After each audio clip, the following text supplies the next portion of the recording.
जय हिंद दोस्तों। चलिए आइए आज बात करते हैं एक नए टॉपिक के बारे में, जिसमें हम समझेंगे विकास, सतत विकास एवं समावेशी विकास क्या होता है। यानी कभी कभी हम एग्ज़ाम में कंफ्यूज हो जाते हैं और हम इन वर्ड की मीनिंग नहीं समझ पाते हैं कि विकास क्या होता है, सतत विकास क्या होता है, समावेशी विकास क्या होता है। ठीक है, तो सब कुछ आसान भाषा में पढ़ने की कोशिश करेंगे। ठीक है, शुरुआत करते हैं आज के लेक्चर की। सबसे पहले हम जानते हैं कि विकास क्या होता है। एक्चुअल में विकास का सामान्य अर्थ सकारात्मक परिवर्तन होता है। देखिए, सकारात्मक परिवर्तन का मतलब होता है कि जैसे हम लोगों की एज अगर बढ़ रही है या कोई भी चीज़ पहले छोटी थी वो बड़ी हुई, तो इसका मतलब ये विकास नहीं हुआ, इसका मतलब ये वृद्धि हुई। लेकिन अगर सकारात्मक विकास होता है, जैसे किसी की इनकम पहले 1000 रुपये थी, अब उसकी इनकम 2000 रुपये हो गई है, तो इसका मतलब हुआ ये सकारात्मक विकास हुआ। तो इसको हम विकास बोलते हैं। यानी सकारात्मक परिवर्तन हो, चेंजेस आए लेकिन वो पॉजिटिव हों। वृद्धि होना एक अलग बात होती है और विकास होना एक अलग बात होती है। एक छोटा सा फंडा है, इसको समझने की कोशिश करें। ये परिवर्तन कैसे हो सकते हैं? भौतिक हो सकता है, आर्थिक हो सकता है, सामाजिक हो सकता है या नैतिक हो सकता है। भौतिक इन द सेंस फिजिकल के रूप में कहीं पे भी हो सकता है। आर्थिक, पैसा जैसे इकोनॉमिक कंडीशन उस किसी की अच्छी हो जाती है। सामाजिक स्तर में कोई किसी का विकास होता है, सकारात्मक परिवर्तन होता है। तो इस तरह के ये कुछ परिवर्तन होते हैं, सकारात्मक परिवर्तन, उन्हीं को हम विकास बोलते हैं। होता क्या है इससे हमारे जीवन स्तर में समृद्धि आती है।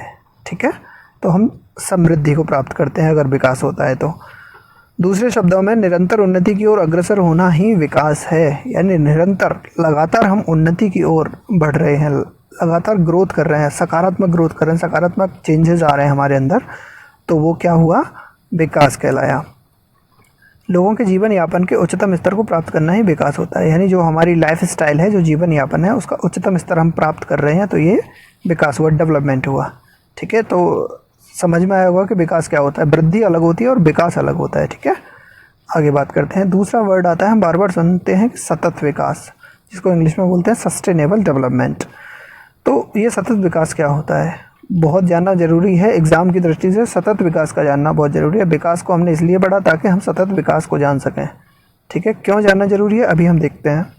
पहली बार यह शब्द ब्रूटलैंड आयोग ने 1987 में अपनी रिपोर्ट आर कॉमन फ्यूचर में दिया था। यानी एक रिपोर्ट आई थी, आर कॉमन फ्यूचर। अगर आपको पूछा जाए कि सतत विकास शब्द सबसे पहले कहाँ यूज हुआ था, तो ब्रूटलैंड आयोग। ठीक है, 1987। वैसे पूछने की बहुत कम प्रोबेबिलिटी है, लेकिन न्यूज़ में रहता है सतत विकास, इसलिए पूछा भी जा सकता है। ब्रूटलैंड आयोग ने सतत विकास को ऐसा विकास बताया जो भविष्य की पीढ़ियों की आवश्यकताओं की पूर्ति से समझौता किए बिना वर्तमान की आवश्यकता पूरी करता है।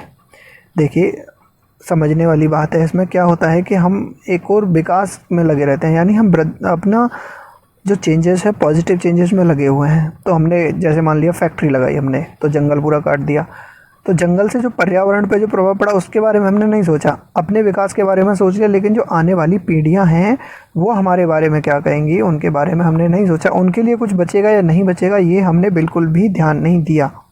तो वो तो हो गया नॉर्मल विकास। लेकिन अगर हम दोहन अब कर रहे हैं, लेकिन ऐसा कोई काम कर रहे हैं, ऐसा विकास कर रहे हैं, ऐसा सकारात्मक परिवर्तन कर रहे हैं जिससे आने वाली पीढ़ियों पे भी कोई असर नहीं पड़ेगा, यानी उनके लिए भी रहेगा और हमारे लिए भी रहेगा, तो उसको बोलते हैं सस्टेनेबल डेवलपमेंट। यानी फ्यूचर को ध्यान में रखते हुए, भविष्य की पीढ़ियों की आवश्यकताओं की पूर्ति को ध्यान में रखते हुए, उनसे समझौता ना करते हुए अपना विकास करना, ये होता है सतत विकास। लेकिन पूरे विश्व में क्या हो रहा है? अपने विकास की ओर ज़्यादा ध्यान दिया जा रहा है, फ्यूचर के बारे में कोई नहीं सोच रहा। अगर फ्यूचर के बारे में सोचते तो इस तरह की महामारी ना फैलती, इस तरह की ग्लोबल वार्मिंग और क्लाइमेट चेंजेस, जो ग्लेशियर पिघल रहे हैं, इन चीज़ों से हम नहीं जूझ रहे होते आज, अगर हम फ्यूचर के बारे में सोच के इस तरह के विकास के बारे में सोचते तो। ठीक है, तो ये सस्टेनेबल डेवलपमेंट होता है। सबसे पहले क्या हुआ था, जब लोगों ने देखा कि लोग अपने सुख सुविधा के लिए फ्यूचर की चिंता किए बिना परिवर्तन किए जा रहे हैं, अपना फ़ायदा देख रहे हैं, लेकिन फ्यूचर के बारे में कोई नहीं सोच रहा है। तो हुआ क्या, 1992 में ब्राज़ील की राजधानी, तब की राजधानी थी रियो डी जेनेरियो। अब की राजधानी क्या है ब्राज़ील की? कमेंट बॉक्स में आप लोग बताएंगे मुझे। पृथ्वी शिखर सम्मेलन हुआ था, अर्थ सम्मेलन जिसे बोलते हैं, कब हुआ था? 1992 में। पहली बार सतत विकास की अवधारणा को स्वीकार किया गया था। देखिए शब्द आया था 1987 में, लेकिन 1992 में सभी देशों ने इसे अडॉप्ट किया, इसे माना, इसकी अवधारणाओं को स्वीकार किया कि इस तरह का जो सतत विकास होता है उसको हम भी फॉलो करेंगे। कहाँ पे हुआ था ये? रियो डी जेनेरियो में हुआ था 1992 में, ब्राज़ील में। उसको पृथ्वी शिखर सम्मेलन भी बोला जाता है। सतत विकास का उद्देश्य वर्तमान व भावी पीढ़ियों के लिए प्राकृतिक संसाधनों को सुरक्षित रखना है। देखिए वर्तमान और भावी पीढ़ी यानी आने वाली पीढ़ी, अब की पीढ़ी के लिए तो है ही, लेकिन आने वाली पीढ़ियों के लिए भी हमको प्राकृतिक संसाधन, नेचुरल जो रिसोर्सेज हैं हमारे, उनको इस तरह से यूज करना है जो हमारे भी काम आ सकें और आने वाली पीढ़ी भी उसका यूज कर सकें। तो कितना ज़रूरी है देखो सस्टेनेबल डेवलपमेंट। देखा जाए तो हम अपना काम कर लें और आगे फ्यूचर के लिए कुछ ना बचे तो ये तो बेकार की बात हुई ना।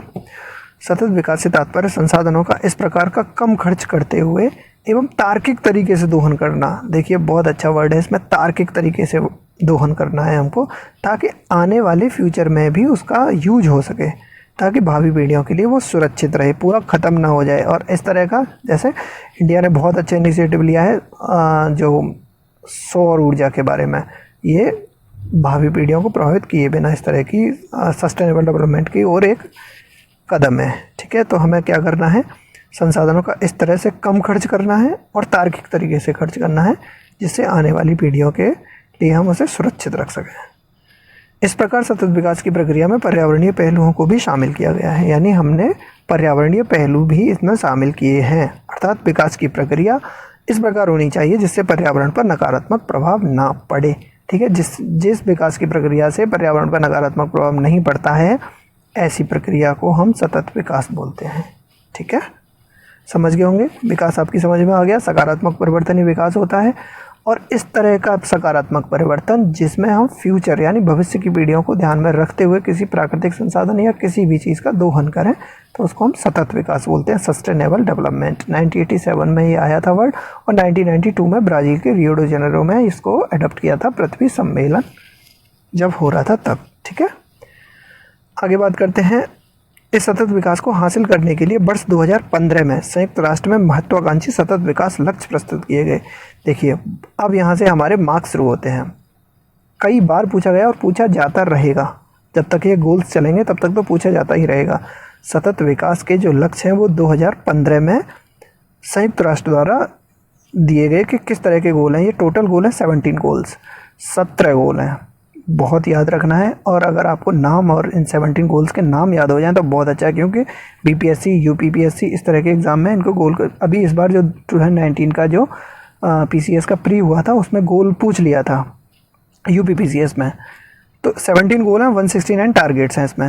अच्छा, इसका लक्ष्य कब तक का पूरा करने का है? 2030 तक का, यानी हम सतत विकास के लक्ष्य को 2030 तक फुलफ़िल कर लेंगे, ये माना जा रहा है। तो ये 17 सस्टेनेबल डेवलपमेंट गोल हैं, इनको हमें याद रखना है। देखिए 1 2 3 4 5 6 7 सारे लिखे हुए हैं, एक बार आप पढ़ लोगे, आप याद रखोगे, कई बार इसे रिपीट करोगे तो आपको याद आ जाएगा। पहले में क्या है, जैसे नो पॉवर्टी है, ज़ीरो हंगर है, good health and well being है, क्वालिटी एजुकेशन है, जेंडर इक्वलिटी है, इन ऐसी चीज़ों पे ध्यान देना है। तो देखिए मैं आपको एक क्वेश्चन दिखाता हूँ जो अभी पूछा गया था, ये यूपीएससी 2019 के प्री में पूछा गया है। निम्नलिखित में से कौन सा सतत विकास लक्ष्य में भारत में 2030 तक सभी के लिए पानी की उपलब्धता और इसके स्थायी प्रबंधन को लक्षित करता है? देखिए अब ये एसडीजी का मतलब है sustainable development goal, SDG 6, SDG 7, SDG 8 और एसडीजी 9 इस तरह से पूछ लिया है। तो हमको 17 के 17 याद होना बहुत ज़रूरी है कि नहीं? देखिए अभी हमको पूछा गया है कि पानी की उपलब्धता, तो पीछे जाके देखते हैं एसडीजी 6 में क्या दे रखा है। देखिए एसडीजी 6 दे रखा है क्लीन वाटर एंड सैनिटेशन, और यहाँ पे 6वें नंबर पे देखें तो वाटर जैसा बना भी हुआ है, क्लीन वाटर एंड सैनिटेशन, यानी साफ़ पानी और सफाई के बारे में। तो एसडीजी 7 में क्या दे रखा है? देखिए अफोर्डेबल एंड क्लीन एनर्जी, यानी एनर्जी के बारे में। तो पानी के बारे में तो नहीं हुआ एसडीजी 7। एसडीजी 8 के बारे में देख लेते हैं। एसडीजी 8 क्या है? Decent work and economic growth. ठीक है, तो पानी के वाटर के बारे में तो नहीं है। अब देखते हैं एसडीजी 9। एसडीजी 9 क्या कह रहा है? इंडस्ट्री, इनोवेशन एंड इंफ्रास्ट्रक्चर, यानी इंडस्ट्री के बारे में है। तो हमारा सीधा यहाँ से फंडा क्लियर हो जाता है कि पानी की उपलब्धता के बारे में एसडीजी 6, यानी ऑप्शन 1 इज़ राइट आंसर। देखिए कितना ज़रूरी है ना सस्टेनेबल डेवलपमेंट के गोल्स के बारे में भी जानना, क्योंकि हमने भी इसको माना है कि हमें 2030 तक सस्टेनेबल डेवलपमेंट के सारे गोल 17 के 17 गोल को पूरा कर लेना है। आगे बढ़ते हैं। एक और विकास के बारे में हम सुनते हैं, समावेशी विकास।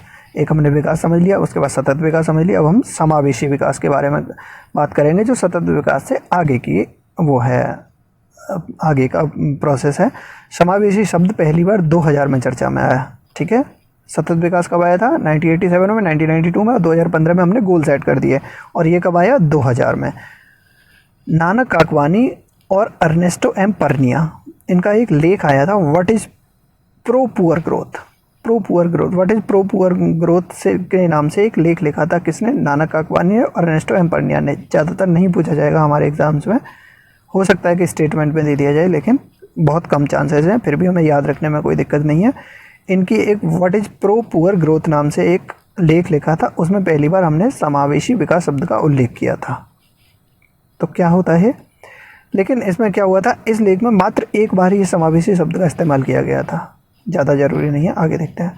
मंथन करने पर स्पष्ट हुआ कि विकास का लाभ कुछ ही वर्गों तक पहुंच पाता है। हमने देखा कि जो विकास हो रहा है देश में भी या कहीं पे भी, तो कुछ लोगों तक ही पहुंच पा रहा है, यानी कुछ वर्ग तक ही पहुंच पा रहा है, सब तक नहीं पहुंच पा रहा। यानी डेवलपमेंट तो हो रहा है, सकारात्मक परिवर्तन तो हो रहे हैं, लेकिन सबके साथ नहीं हो रहे। यानी अमीर अमीर होता जा रहा है, गरीब गरीब होता जा रहा है, वही वाला फंडा है, पैसे वाले होते जा रहे हैं। तो इसका मतलब ये हुआ विकास तो हो रहा है, लेकिन सबको उस लाभ तक नहीं पहुंचाया जा रहा है, यानी कुछ वर्गों तक ही पहुंच रहा है। वो समाज के निम्न वर्ग तक विकास का लाभ नहीं पहुंच पाता, यानी जो निम्न वर्ग होता है, जिसको श्रमिक वर्ग भी बोला गया है, उस तक ये लाभ नहीं पहुंच रहा है। यह पाया गया कि विकास तभी संभव है जब समाज के शोषित, वंचित और निम्न वर्गों तक भी विकास का लाभ पहुंचे तथा वो भी समाज की मुख्य धारा में शामिल हों। देखिए, विकास तभी पूरे देश का विकास कब माना जाएगा? जब शोषित, वंचित और निम्न वर्ग के लोग हैं उनका भी विकास हो, वो भी समाज की मुख्य धारा में आके काम करें और विकास में भागीदार हों, तब हम मानेंगे कि हमारे देश का विकास हो रहा है। किसी भी कंट्री का विकास तभी तो माना जाएगा। तो इसीलिए समावेशी विकास की अवधारणा आई। इसमें क्या है कि निम्न वर्ग के लोगों तक भी विकास को हमें पहुंचाना है। इसके बाद क्या हुआ? इसके बाद विश्व बैंक ने समावेशी विकास की अवधारणा को अपनाया, यानी वर्ल्ड बैंक ने अपनाया समावेशी विकास को। समावेशी विकास का अर्थ है समाज के गरीब, पिछड़े, शोषित तथा वंचित वर्गों का सशक्तिकरण, यानी उनका सशक्तिकरण करना है। किसका? गरीब हों, पिछड़े हों, शोषित हों, वंचित हों, जो हम पहले बता चुके हैं। उन्हें विकास की मुख्य धारा में लाना है ताकि वे न केवल अपने जीवन स्तर को ऊंचा उठा सकें, बल्कि देश के विकास की प्रक्रिया में भागीदार बने, यानी वो अपने जीवन स्तर को भी उठाएं और देश के जो विकास हो रहा है उसमें भागीदार बने। ठीक है, तो आप समावेशी विकास को भी समझ चुके होंगे। भारत की जो 12वीं पंचवर्षीय योजना थी वो समावेशी विकास पर ही पूरा बल दिया गया था, यानी जो निम्न वर्ग, शोषित वर्ग, वंचित वर्ग है, वहाँ तक भी विकास के लाभ को पहुँचाना हमारी 12वीं पंचवर्षीय योजना का लक्ष्य था। 12वीं पंचवर्षीय योजना के विषय में तीव्र संपोषणीय और अधिक समावेशी विकास, ये विषय रखा था, तीव्र संपोषणीय और अधिक समावेशी विकास। ठीक है, ये लक्ष्य था, तो हम देख सकते हैं। तो हमने आज क्या क्या पढ़ा? विकास पढ़ा, सतत विकास पढ़ा और समावेशी विकास पढ़ा। ये 3 विकास हमारे दिमाग में रहने चाहिए। ज़्यादातर हमें ध्यान रखना है सस्टेनेबल डेवलपमेंट के बारे में, जो सतत विकास है, जिसके 17 गोल हैं। 17 गोल को बार बार हम रिवाइज़ करेंगे, अपनी टेबल पे निकालेंगे या कहीं रखेंगे, बार बार पढ़ेंगे तो हमें याद हो जाएंगे, तो हमारा 1 नंबर एकदम पक्का हो जाएगा, जैसा कि 2019 में UPPCS के एग्ज़ाम में पूछा गया था। हो सकता है कि आने वाले एग्ज़ाम में सभी जगह पूछा जाए ये। ठीक है, तो ये ट्रेंड चल रहा है। अगर इस लेक्चर का PDF आपको चाहिए तो आप टेलीग्राम चैनल आस्क CSE नाम से टेलीग्राम चैनल है, उससे ले लीजिएगा। ठीक है, कोई भी मॉडिफिकेशन लेक्चर में चाहिए या कोई भी क्वेरी है तो कमेंट बॉक्स में आप लिखिए। अगर आपको ठीक लगता है तो भी लिखिए, ख़राब लगता है तो भी लिखिए। ठीक है, और शेयर करिए ज़्यादा से ज़्यादा लोगों पे ताकि जानकारी बढ़ सके। Okay, thanks for watching, bye bye.